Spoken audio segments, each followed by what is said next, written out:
Ce jeudi, on retiendra aussi ces annonces du Premier ministre sur le handicap, des annonces sur le droit de vote, le mariage, l'accès aux soins. Nous en parlerons avec Simon Ricotier. D'abord, on s'arrête sur cette décision de simplifier les démarches administratives pour les familles. Désormais, elles n'auront plus à remplir constamment des dossiers pour faire valoir leurs droits. Pour comprendre ce que cela va changer, voyez ce reportage de Jamila Mimouni, Denis Sébastien et Brice Parère. Claire Jaillant a 16 ans. Elle habite avec sa mère en région lyonnaise. Elle est atteinte de paralysie cérébrale depuis sa naissance. Elle a des difficultés pour parler et pour marcher. Elle a besoin d'une aide pour tous les gestes de la vie quotidienne. Elle a besoin d'être aidée pour manger, pour boire, pour faire sa toilette, pour s'habiller. Il faut être là en permanence avec elle. Pour cette déficience mentale irréversible, elle perçoit une allocation handicapée de 450 € par mois. Donc le dossier en question, le voici.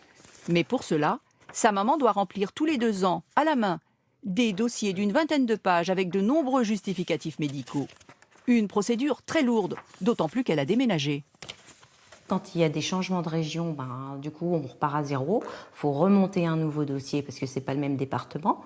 Donc, dans les premières années, il est demandé très souvent. Régulièrement, Claire Jaillant est accueillie dans ce centre d'éducation motrice pour enfants. Sa kiné lui fait travailler les bras et les jambes.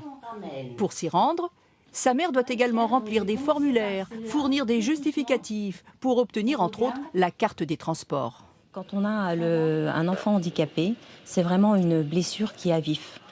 Et les premières années sont extrêmement douloureuses. Tout est fait autour de nous pour nous raviver cette douleur. Donc si on peut éviter, en plus d'avoir des documents administratifs à remplir, qui viennent encore ouvrir cette blessure, c'est tant mieux. Au total, près d'1 700 000 handicapés sont concernés chaque année par ces demandes. Ce député, auteur d'un rapport, est à l'origine de la décision annoncée ce matin sur l'accès aux droits. Désormais, les personnes dont le handicap n'évolue pas favorablement bénéficieront de droits à vie.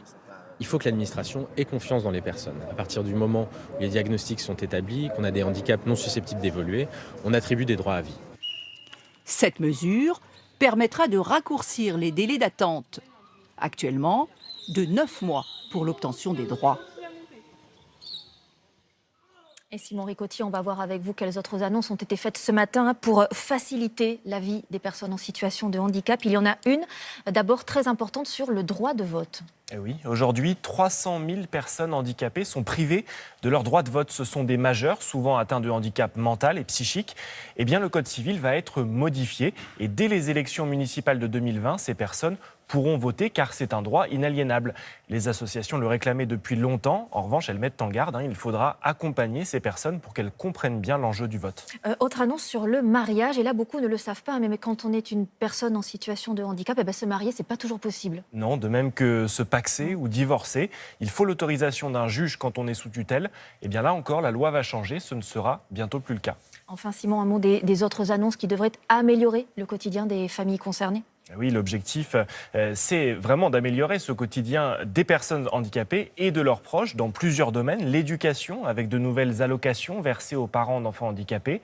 L'accès aux soins également, il sera facilité avec notamment davantage de prestations remboursées. Enfin, les transports, les accompagnants de personnes handicapées pourront bénéficier d'un tarif réduit, voire gratuit, dans les transports en commun. Reste au Parlement à valider toutes ces mesures. Merci beaucoup, Simon.